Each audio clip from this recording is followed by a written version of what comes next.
Thank you so much, Chamberlain. Good morning, everyone, and welcome to Business Morning on Sunrise Daily. We head into the business world, starting from the global space. Oil futures climbed on Monday after Saudi Arabia hiked June crude prices for most regions, and as the prospect of a Gaza ceasefire deal appeared slim, renewing fears that the Israel-Hamas conflict could still widen in the key oil-producing region. Now, let's look at the numbers and see that Brent gained 34 cents. That's about 0.4% up. That's for Brent, $83.30 a barrel. WTI of the United States also gained 0.4%. Same percentage we see there, but of course the price is always different. $78.45 a barrel. And a major driver of oil prices this morning is that Saudi Arabia's decision to increase selling price for its crude to Asia, Northwest Europe, and the Mediterranean in June, because you know, of course, these things are traded in futures. So that's for from June, and this signals expectations of strong demand this summer. China is also a major driver of oil. As usual, it's the world's largest crude importer, and services activity there remained expansionary for the 16th straight month, hoping that, you know, with more demand expansion in the real sector, there'll be more demand for oil. So, of course, this has boosted hopes of a sustained economic recovery. And then, of course, the tension in the Middle East, geopolitical risk, is also feeding into oil prices this morning. And then we come to Nigeria and look at the close of the Naira. Well, I mean, the close of the Naira, the way the Naira has been looking, hasn't been, you know, a lot to celebrate. But this is the close from 400. Unfortunately, we have hit 1,004, and that has been sustained like almost all through last week. We're hoping that this week we'll have better news. So it closed 1,440 on NAFEM, and this is where most most transactions take place. Obviously, that's why we've been seeing a drop on NAFEM. So we saw it was 0.16% drop at the close of trade on Friday. NAFEX seems does not have that much demand, so we always see not so much activity. So here on NAFEX, it gained 2 Naira 27 kobo to close at 1,402 Naira. The close of trade gained 1.33%. That's about 2 Naira 27 kobo on Friday. Now, a bit of good news for Nigeria also. Looking at the global ratings agency Fitch Ratings Agency has revised Nigeria's outlook from stable to positive, citing faster than expected progress of reforms by the President Bola Tinubu since inauguration. And you know, in a couple of days, it's going to be exactly 1 year since President Tinubu was placed in office. So a lot of eyes will be looking at what he's done in that 1 year. According to Fitch, the reforms have reduced the impact of unconventional monetary and exchange rate policies from the previous administration and led to a significant increase in foreign exchange inflows. We just told you about the Naira. They're raising a lot of questions, you know. But the ratings firm also said that affirmed Nigeria's long-term foreign currency issuer default rating at B+, B-, had earlier expressed concerns that weak governance, security challenges, and high inflation, structurally low non-oil revenue, and weak exchange rate framework could constrain the nation's economic growth. Well, all of this that were noted there, the framework and all of that, plus the applause given to the president, are captured in the daily operations, especially in the real sector. Now let's look at one of those companies, is Odu'a Investment Company Limited. They recently held their AGM, the 42nd this year, and we have some details from that, and then we'll have a conversation around that in just a minute. But let's see how that AGM went. Notice is hereby given that the 42nd Annual General Meeting of Odu'a Investment Company Limited. Odu'a Investment Company Limited, made up of the 6 southwestern states, Lagos, Ogun, Ondo, Oyo, Ekiti, and Osun, have their representatives, board members of the company, and other stakeholders here after due process has been observed. We have therefore implemented succession planning capacity. Presided over by the chairman, Otumba Bimbo Ashiru. The meeting delves into the business of the day, but not before handling some housekeeping issues. In 2023, we initiated a competitive process to appoint a successor for our current Group Managing Director, Mr. Wale Raji. As a testament of our efforts in the area of succession plan, the process produced Mr. Abdurrahman Unisa, current Chief Investment Officer, as the Group Managing Director designate. There are also independent directors appointed, among others. The Group Managing Director then shares his reports. Odu'a Investment grew its revenue by 7.5% from 3.68 billion in 2022 to 3.9 billion in 2023. Profit before tax for 2023, which includes revaluation gains, was 1.96% compared to 4.08 billion in 2022. Of note, however, is that in real terms, after stripping off revaluation gains arising from our investment property portfolio, OICF profit for year 2023 actually increased by 62% to 1.772 billion. And then to the dividends.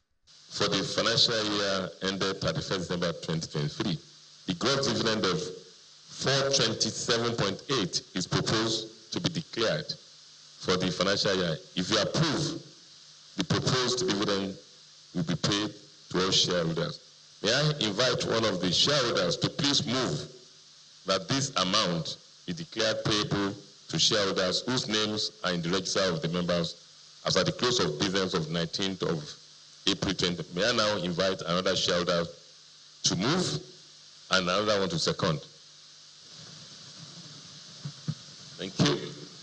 Directors' fees, remuneration, and other items were also proposed, moved, and approved.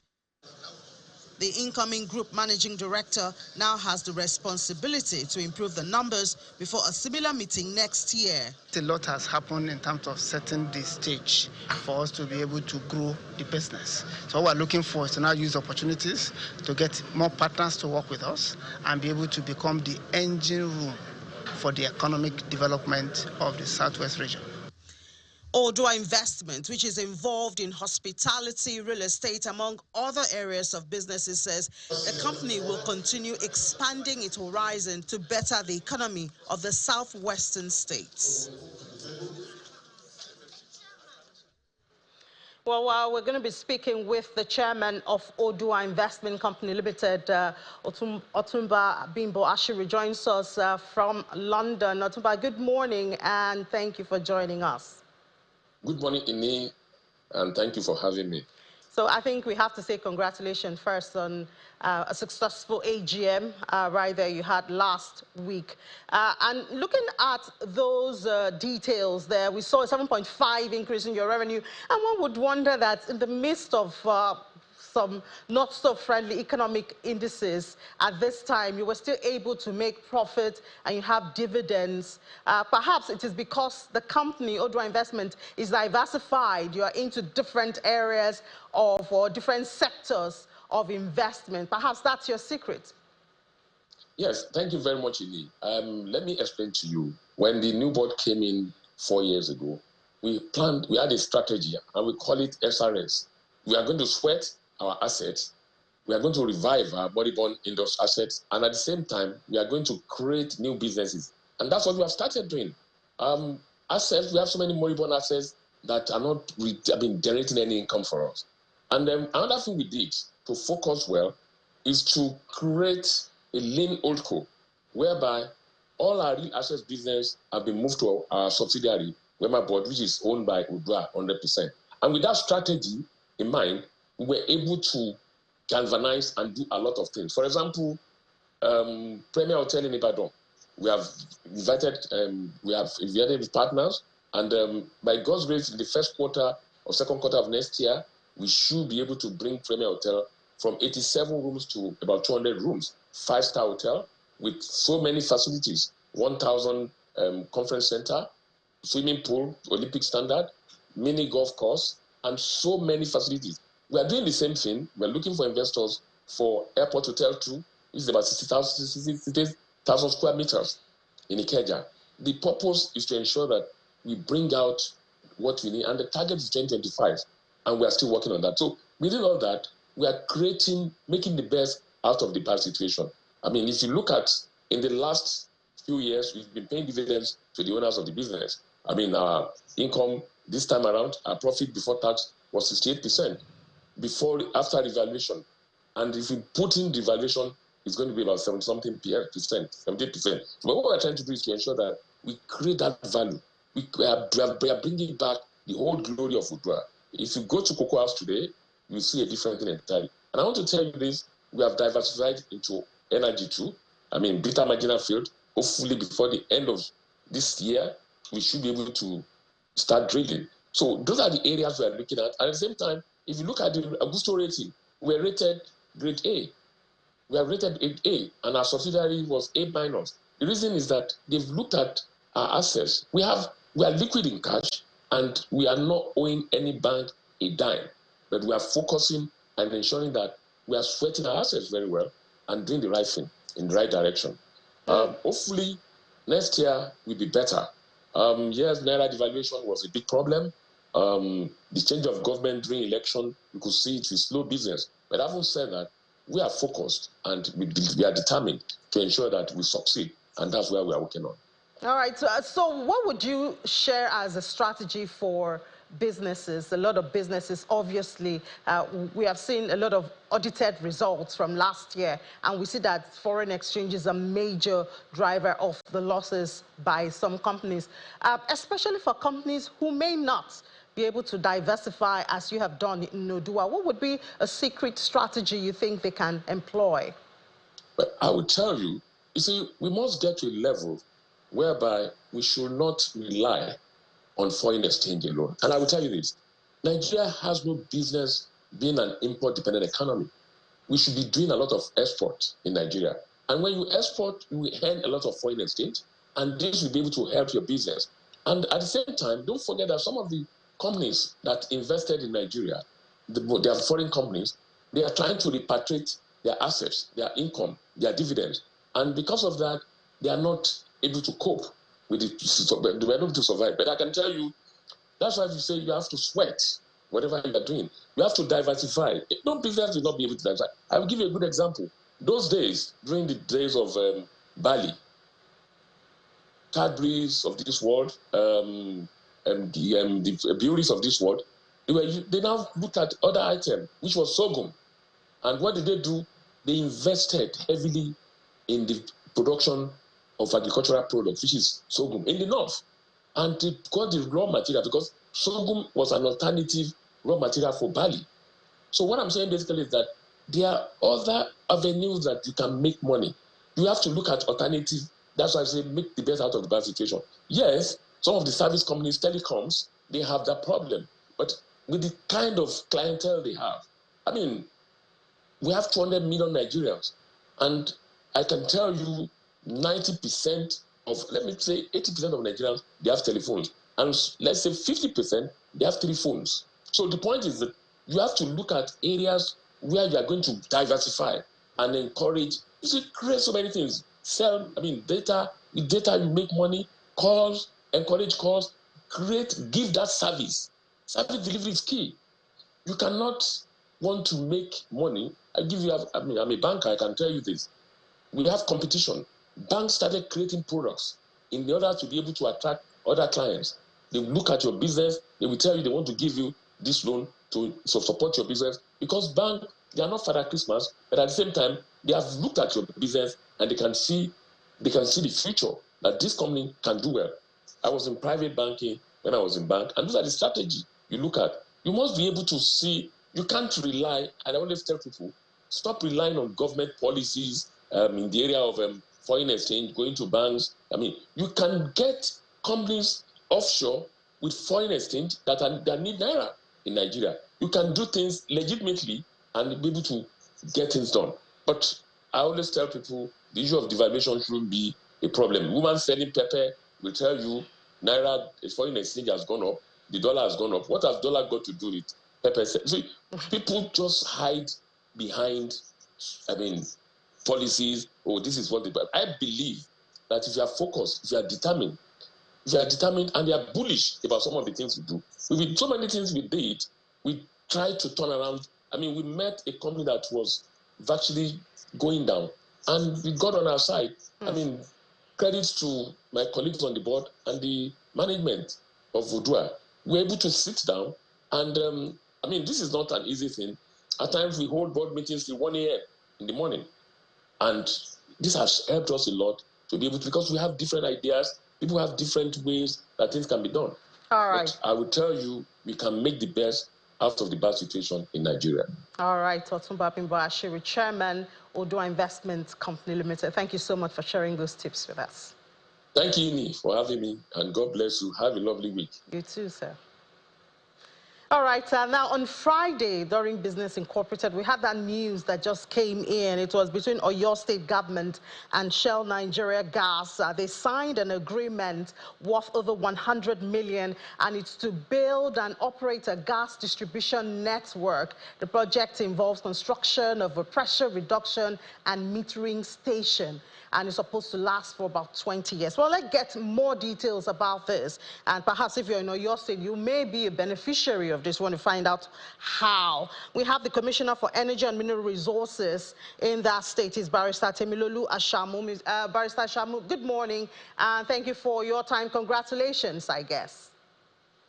Good morning to you. Thank you for having me on the program this morning. Yeah. And to the listeners and viewers at home as well. Great. So Nigerians watching this would be like, why should I get my hopes up? We've seen a lot of celebration. We have, you know, there's supposed to be a pipeline running from Nigeria leading up to Europe that's supposed to be distributing gas. We've had that and celebrated it. We haven't seen it. Neither have we heard of movement around that. So what's new, what's special about this? Why should I be hopeful? Okay, well, I'm not in a position to speak about what's been happening nationally with previous celebrations, as you mentioned. But what I can say is that with regards to what we're developing here in Oyo State, it's been steady progress. In the gas sector, you first need to be able to identify a market, have an understanding of exactly what it is that you wish to do, secure the investment, and then the development and the infrastructure follows accordingly. I will just say that in 2020, the state government signed a memorandum of understanding with Shell Nigeria Gas under the Shell Energy Group globally, that expressed an intention to develop gas infrastructure in Oyo State.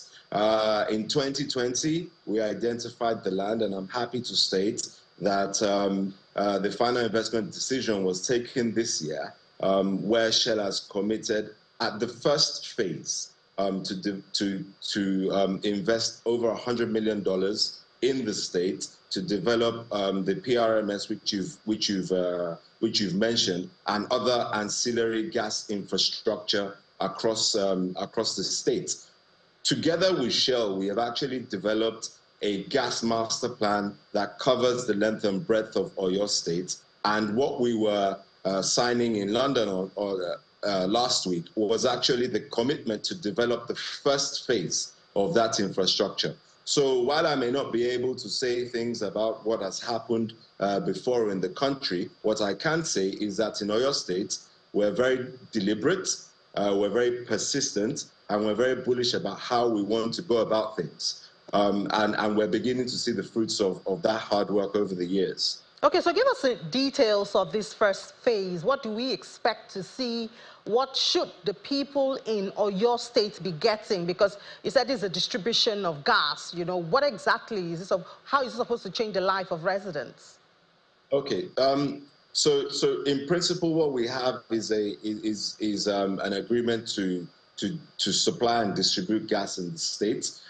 Initially, there will be a city gate infrastructure and utilities that will be completed within the next 18 months. We'll also have about 35 kilometers of 12-inch backbone pipeline that will be developed across the state, and about 18 kilometers of 6-inch distribution and ancillary facilities too. What that means in real terms is that as an administration, we've been able to secure gas supply, which will in turn reduce our people's suffering, and it will aid business investments, especially in the manufacturing sector. It will create greater stability in the power sector, and increase the interest that we have in what we believe are comparative advantages in the agriculture and tourism sectors. And we'll continue to prioritize these. So when we're talking about looking to grow our revenue base in the state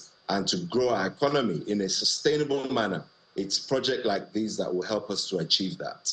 So what I think I hear you say is you expect that individuals who are residents in Oyo State would turn more to using gas for electricity for their vehicles and all of that. But are you speaking to the people to prepare them for this? You said it's in 18 months.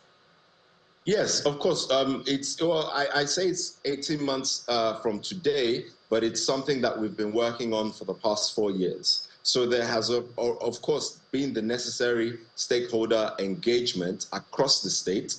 So the people are ready.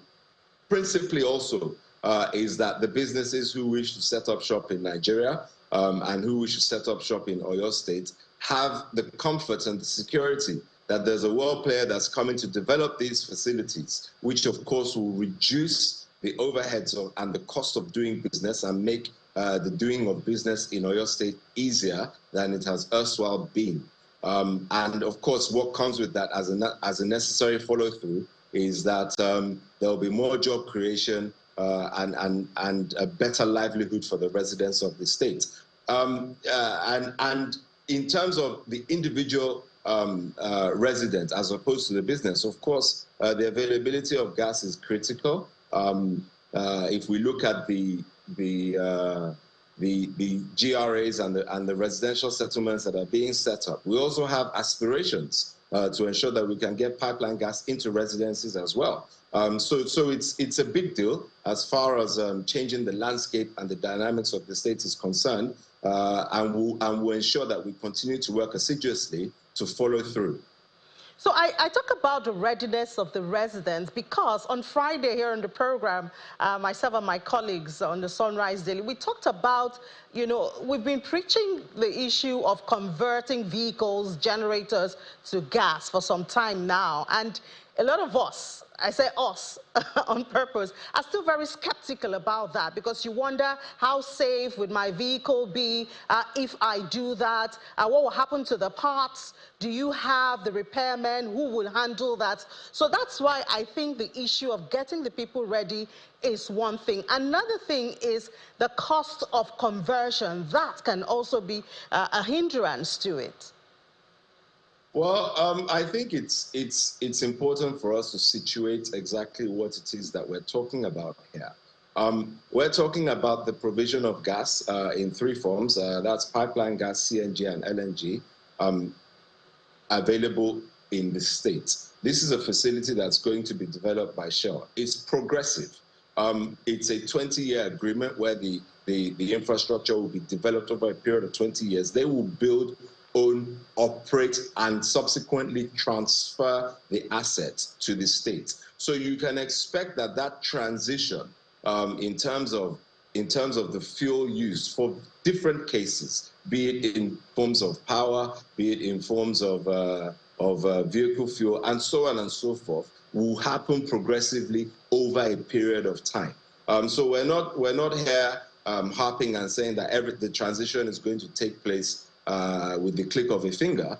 We've been at this for a while and will continue to be at it. The people of the state have been very receptive to the things that the administration has been doing over the past 4.5, nearly 5 years now, and they're very much aware. For instance, in the northern part of the state, we've also supported the development of LPG distribution, which is basically just your gas bottles that everybody uses for cooking. We also have a facility that's being developed in the northern part of the state that will service that market. These are gas forms that people are already using in the state and in the country, and all we're doing is we're trying to make it safer, and we're trying to make it more available for the residents in the state, because we know what's happening also in terms of the world, in terms of greenhouse gases and fossil fuel combustion, and we see that gas is a greener, cheaper and cleaner and more effective way to be able to power